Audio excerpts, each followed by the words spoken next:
Alors, Père de Mesmer, on a vu Tars la fois dernière, on continue sur les pas de Saint Paul avec Jérusalem. Jérusalem, Paul y va de temps en temps, et en particulier dans sa jeunesse. Alors, il n'y va pas de temps en temps, il y est allé plusieurs fois, c'est vrai. Mais au point de départ où on en est, il est envoyé par son père faire des études à Jérusalem. On s'est aperçu qu'il était intelligent, et il est envoyé d'Ardar, alors auprès des grands enseignants, des grands rabbins, et il explique lui-même comment il a étudié au pied de Gamaliel. Pourquoi au pied de Gamaliel? Il n'y avait pas de grands amphis comme à la Sorbonne maintenant. L'enseignement se faisait sous les portiques. Il y avait le temple, et autour du temple, des grands portiques. Ces grands portiques avec des colonnes, on était à l'abri du soleil en été, à l'abri de la pluie, si pas d'art, il pleut. L'image que vous voyez peut-être en ce moment n'est pas de Jérusalem, parce que les portiques de Jérusalem n'existent plus.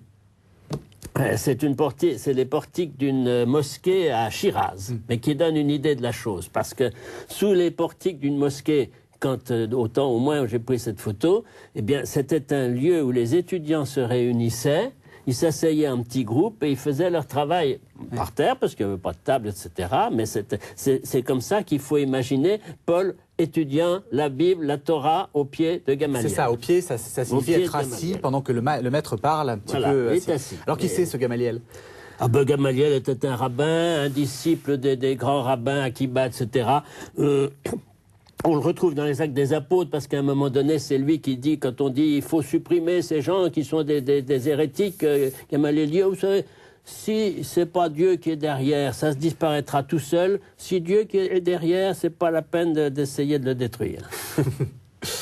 Alors évidemment, de Jérusalem, on sait qu'il reste beaucoup de choses. Est-ce qu'il y a des souvenirs pauliniens? Alors, non, Jérusalem a été entièrement détruite.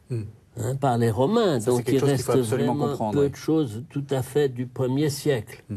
Alors, à Jérusalem, il y a eu un événement considérable, c'est l'histoire d'Étienne, auquel Paul a participé.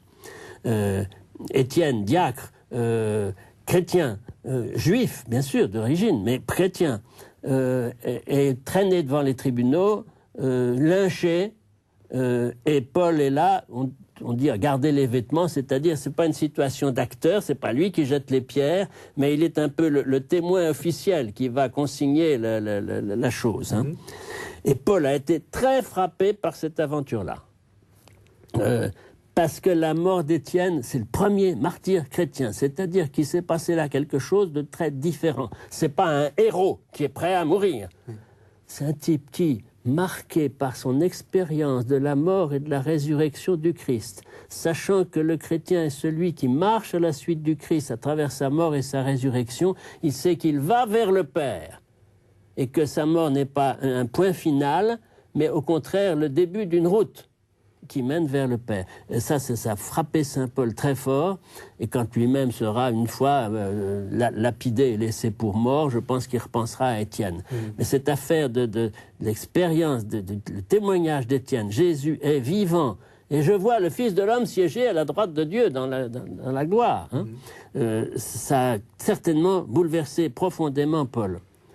J'imagine qu'il a déjà d'ailleurs vaguement aperçu les conséquences que ça pouvait avoir dans le rapport avec la loi. Et précisément, si Jésus est vivant et s'il ouvre un avenir nouveau au monde, la position de la loi ne va plus être identique. Et ça va être la suite, la grande affaire avec Paul, c'est que il va un jour, après l'événement de Damas, dont on parlera la prochaine fois, percevoir que c'est pas la loi qui sauve, ce qui est la position pharisienne type. Serrez les dents, serrez les fesses, et vous serez sauvés en observant la loi. Point final, il n'y a pas d'autre chemin.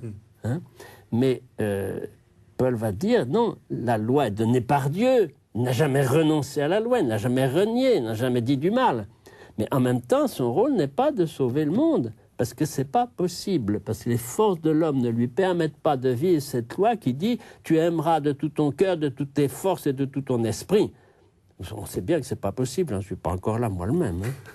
Merci beaucoup, Père Étienne de Mesmer, de nous avoir parlé de Jérusalem. Merci.